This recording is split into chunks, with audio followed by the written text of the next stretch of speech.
Fine weapons are not auspicious instruments. Everything hates them. Therefore, practitioners of Tao will have nothing to do with them. In everyday life, the nobleman regards the left side of the host as the place of honor. In war, the right side of the commander is the place of honor. Since weapons are inauspicious instruments, they are not the instruments of a noble man. He uses them only when necessary, for peace and quiet are what he holds highest. To him, even a victory is not worthy of celebration. Those who celebrate it take pleasure in the slaughter of men. Those who take pleasure in the slaughter of men, consequently, cannot have their will with the world. Lecture. The phrase, "fine weapons are not auspicious instruments," has upset quite a few commentators. Ho Shang Kong, Kuo Xuan, and Wang Pi all used "fine" without any commentary. Later scholars made varying commentaries replacing "fine" with "this" as being more correct. But there are several places elsewhere in the text where "this" is used to begin a sentence. It is difficult to believe that none of those is wrong, and only that is the exception. I have suspended judgment and left it the old way. On auspicious occasions, the place of honor is to the left of the host. On inauspicious occasions, the place of honor is to the right. In the military, the lesser commanders stand on the left, while the commander-in-chief stands on the right. The same as in the etiquette of funerary rites. When many people have been killed, there is mourning, grief, and tears. Hence, even victory is treated according to funerary rites. On auspicious occasions, the left; on inauspicious occasions, the right, is according to ancient ritual. Hence, the ancients, when they took up arms, believed it to be inauspicious, and so they used the right side. They did not even consider victory a cause for celebration, because they mourned the slaughtered multitudes. That is why chapter 69 says, "When opposing troops resist each other, the one stung by grief will be the victor." That was chapter 31 from Lao Tzu. My words are very easy to understand. Lectures on the Tao Te Ching by Manjiang Chung. Translated from the Chinese by Tam C. Gibbs. Produced by North Atlantic Books. Hello, and you are tuned into River West Radio. I'm your host, Cassius King. I'm the producer of this show, and the things that you will hear over the next approximately half an hour represent the views and opinions of this show, and the people making them. All opinions and quotations in no way represent River West Radio, and are the sole responsibility of the producer, guests, and callers. River West Radio is not liable for any legal issues arising from the content of this program. And thank you for tuning in. If you are a fan of River West Radio, or you wish to support it in any way, feel free to come out to Linneman's on the 28th of this month, September. There will be a fundraiser going on starting at approximately 8 p.m. going till bar close. There will be a number of different performances and all-around good times. So come down, have a drink with us, and support River West Radio. Thank you.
Tonight's recipe is vegetable almond medley.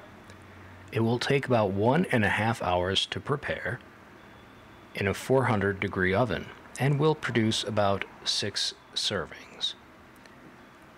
The ingredients that you'll need are 3 pounds mixed vegetables, your favorites, or about 4 to 5 cups chopped, 1 cup chopped onion, 2 medium cloves of minced garlic, 1 cup chopped almonds, 2 cups water, 5 tablespoons butter, and 3 tablespoons flour, 1 teaspoon of prepared horseradish, a dash or 2 of Tabasco sauce, and a half teaspoon of dry mustard, 1 tablespoon tamari, salt and pepper to taste. The topping will be made from a half cup chopped toasted almonds and a half cup fine breadcrumbs. First, sauté the onions and garlic in 2 tablespoons butter, salting them lightly. When onions are translucent, add the vegetables.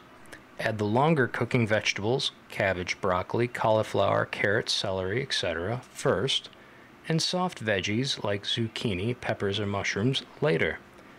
Sauté until all are cooked to your liking. Second, toast 1 cup chopped almonds. Place in blender with water, puree until smooth. This is almond milk. Melt 3 tablespoons butter and whisk in 3 tablespoons flour. Add the almond milk and seasonings, stirring constantly over low heat.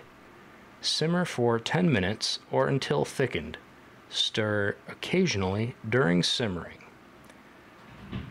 4. Combine sautéed vegetables with almond sauce. Add salt and pepper to taste. Pour into a large buttered casserole. Sprinkle with combined breadcrumbs and chopped toasted almonds. Bake uncovered at 400 degrees for 15 minutes.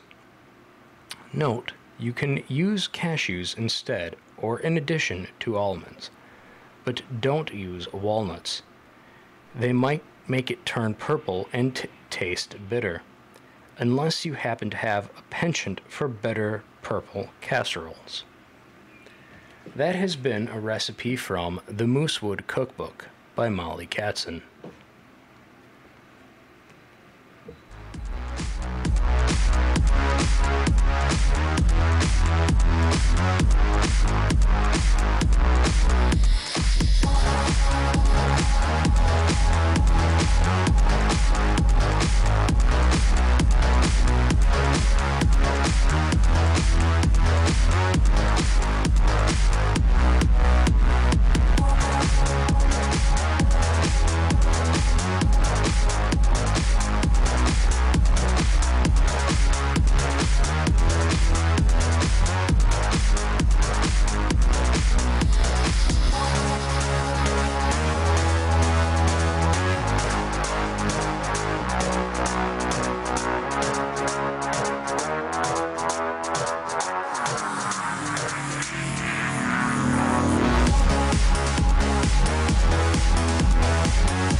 The anti-communist control mechanism reaches through the system to exercise a profound influence on the mass media.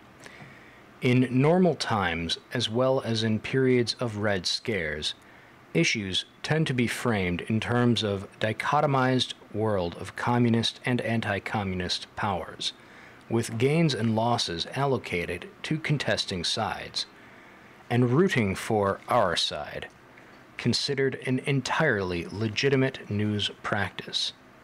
It is the mass media that identify, create, and push into the limelight a Joe McCarthy, Arkady Shevchenko, and Claire Sterling, and Robert Leichen, or an Annie Kriegel and Pierre Dye. The ideology and religion of anti-communism is a potent filter.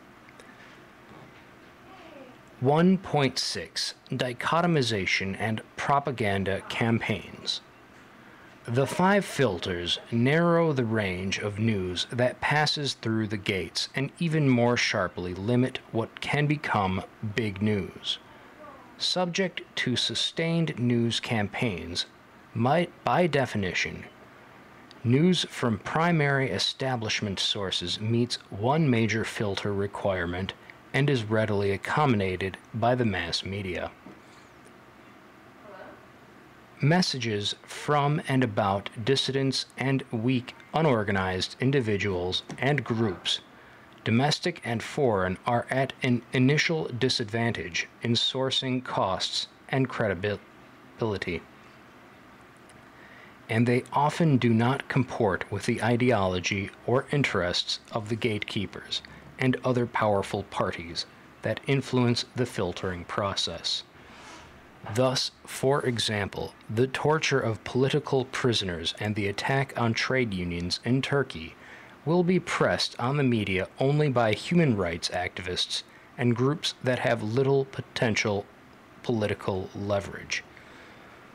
The U.S. government supported the Turkish martial law government from its inception in 1980, and the U.S. business community has been warm toward regimes that profess fervent anti-communism, encourage foreign investment, repress unions, and loyally support U.S. foreign policy, a set of virtues that are frequently closely linked.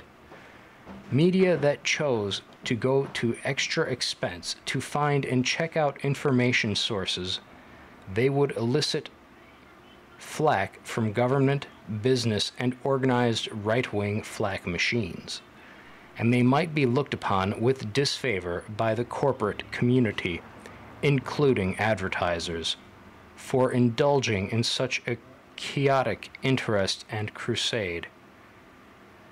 They would tend to stand alone in focusing on victims that, from the standpoint of dominant American interests, were unworthy.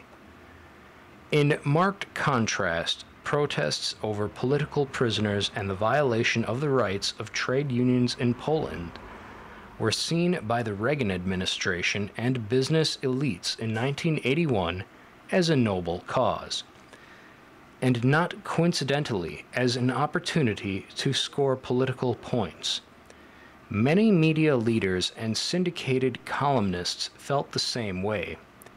Thus, information and strong opinions on human rights violations in Poland could be obtained from official sources in Washington, and reliance on Polish dissidents would not elicit flack from the U.S. government or the flak machines.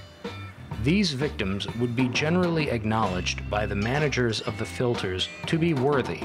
The mass media never explain why Andrei Sakharov is worthy and Jose Luis Macera in Uruguay is unworthy. The attention and general dichotomization occur naturally as a result of the working of the filters, but the result is the same as if Commissar had instructed the media. Concentrate on the victims of enemy powers and forget about the victims of friends. Reports of the abuses of worthy victims not only pass through the filters, they may also become the basis of sustained propaganda campaigns. If the government or corporate community and the media feel that a story is useful as well as dramatic, they focus on it intensively and use it to enlighten the public. This was true, for example, of the shooting down by the Soviets of the Korean airliner KAL-007 in early September 1983, which permitted an extended campaign of denigration of an official enemy and greatly advanced Reagan administration arms plans. As Bernard Guetzmann noted complacently in the New York Times of August 31st, 1984, U.S. officials assert that worldwide criticism of the Soviet handling of the crisis has strengthened the United States in its relations with Moscow. In sharp contrast, the shooting down by Israel of a Libyan civilian airliner in February of 1973 led to no outcry in the West, no denunciations for cold-blooded murderer, and no boycott. This difference in treatment was explained by the New York Times precisely on the grounds of utility. No useful purpose is served by an acrimonious debate over the assignment of blame for the downing of a Libyan airliner in the Sinai Peninsula last week. There was a very useful purpose served by focusing on the Soviet act, and a massive propaganda campaign ensued. Propaganda campaigns in general have been closely attuned to elite interests. The Red Scare of 1919 to 1920 served well to abort the union organizing drive that followed World War I. In the steel and other industries, the Truman-McCarthy Red Scare helped inaugurate the Cold War and the permanent war economy, and it also served to weaken the progressive coalition of the New Deal years. The chronic focus on the plight of Soviet dissidents, on enemy killings in Cambodia, and on the Bulgarian connection helped weaken the Vietnam syndrome, justify a huge arms buildup and a more aggressive foreign policy, and divert attention from the upward redistribution of income that was the heart of Reagan's domestic economic program.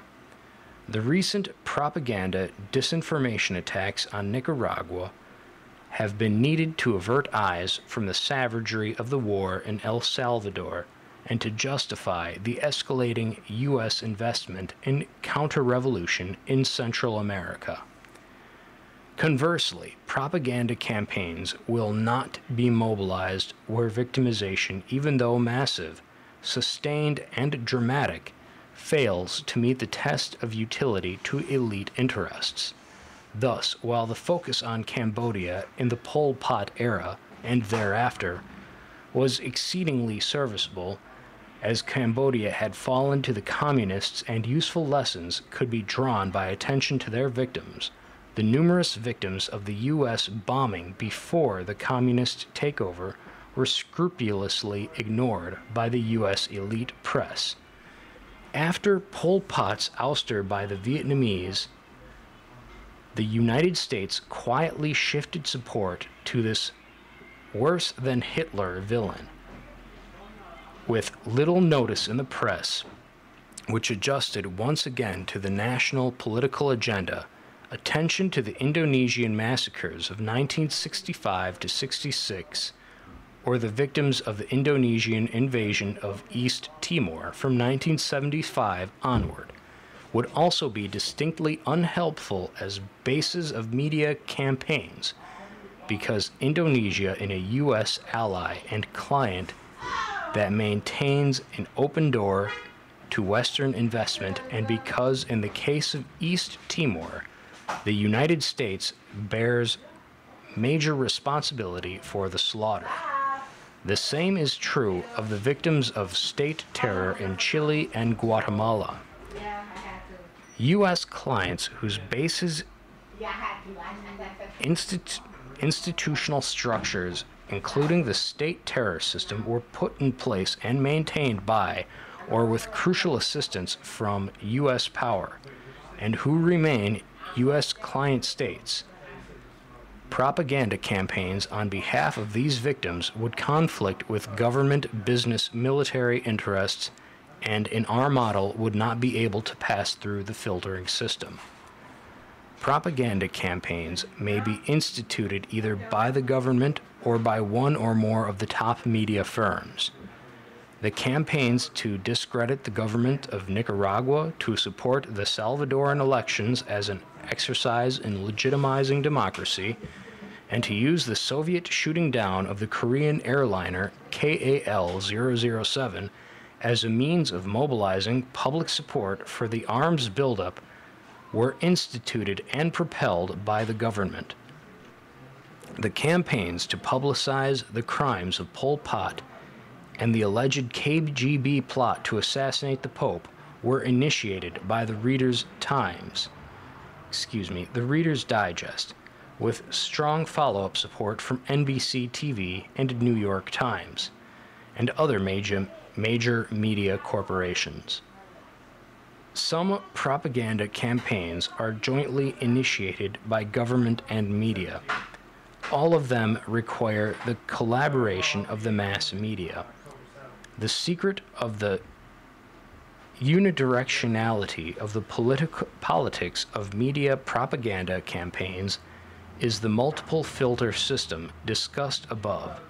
The mass media will allow any stories that are hurtful to large interests to peter out quickly if they surface at all.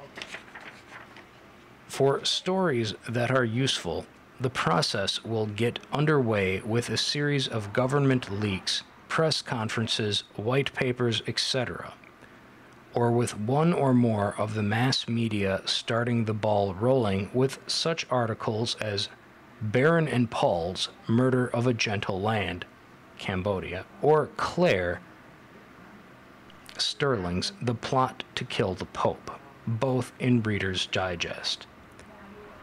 If the other major media like the story, they will follow it up with their own versions, and the matter quickly becomes newsworthy by familiarity. If the articles are written in an assured and convincing style, are subject to no criticism or alternative interpretations in the mass media,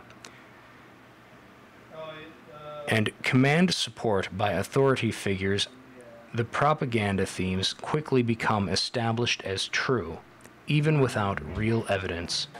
This tends to close out dissenting views even more comprehensively, as they would now conflict with an already established popular belief.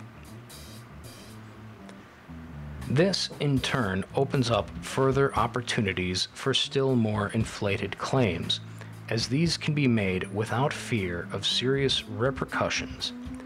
Similar wild assertions made in contradiction of official views would elicit powerful flack, so that such an inflation process would be controlled by the government and the market.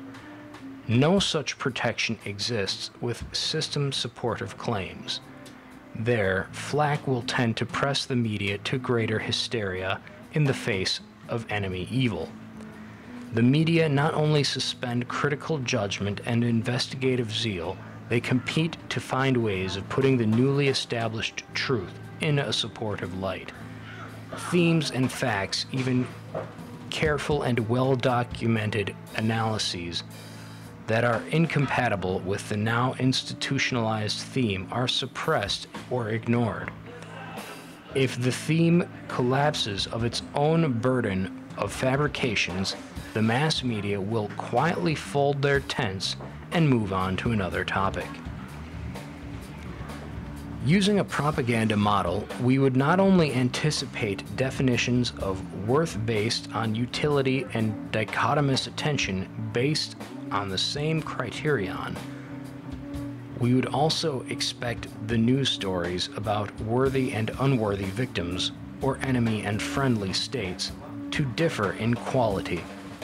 That is, we would expect official sources of the United States and its client regimes to be used heavily and uncritically in connection with one's own abuses and those of friendly governments, while refugees and other dissident sources will be used in dealing with enemies.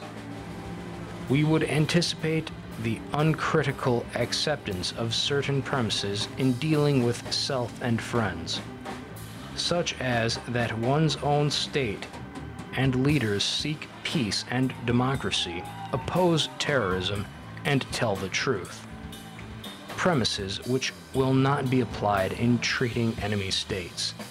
We would expect different criteria of evaluation to be employed so that what is villainy in enemy states will be presented as an incidental background fact in the case of oneself and friends. What is on the agenda in treating one case will be off the agenda in discussing the other. We would also expect great investigatory zeal in the search for enemy villainy and the responsibility of high officials for abuses in enemy states, but diminished enterprise in examining such matters in connection with one's own and friendly states. The quality of coverage should also be displayed more directly and crudely in placement, headlining, word usage, and other modes of mobilizing interest and outrage.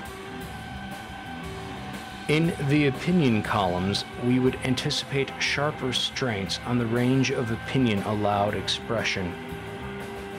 Our hypothesis is that worthy victims will be featured prominently and dramatically, and they will be humanized, and that their victimization will receive the detail and context in story construction that will generate reader interest and sympathetic emotion. In contrast, unworthy victims will merit only slight detail, minimal humanization, and little context that will excite and enrage. Meanwhile, because of the power of establishment sources, the flak machines, and anti-communist ideology, we would anticipate outcries that the worthy victims are being sorely neglected, that the unworthy are treated with excessive and uncritical generosity, that the media's liberal adversarial, if not subversive, hostility to government explains our difficulties in mustering support for the latest national venture in counter-revolutionary intervention. In sum, a propaganda approach to media coverage suggests a systematic and highly political dichotomization in news coverage based on serviceability to important domestic power interests. This should be observable in dichotomized choices of story and in the volume and quality of coverage. In the chapters that follow, we will see that such dichotomization in the mass media is massive and systematic. Not only are choices for publicity and suppression comprehensible in terms of system advantage, but the modes of handling favored and inconvenient materials, placement, tone, context, fullness of treatment, differ in ways that serve political ends. And that has been Chapter 1, A Propaganda Model, from the work Manufacturing Consent, The Political Economy of the Mass Media by Edward S. Herman and Noam Chomsky. Thank you for tuning in. I have been your host, Cassius King. I hope you enjoyed this program. Have a good night. This is serious as your knife, as telling as your daddy, as closed as the loud report.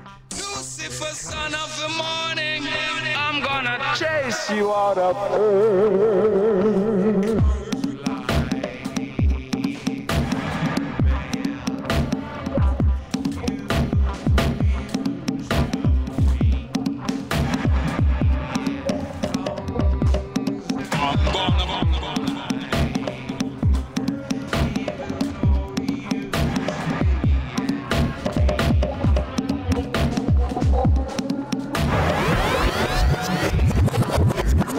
I'm gonna put on an iron shirt and chase Satan out of earth. I'm gonna put on an iron shirt and chase the devil out of earth. I'm gonna send him to outer space to find another race. I'm gonna send him to outer space to find another race.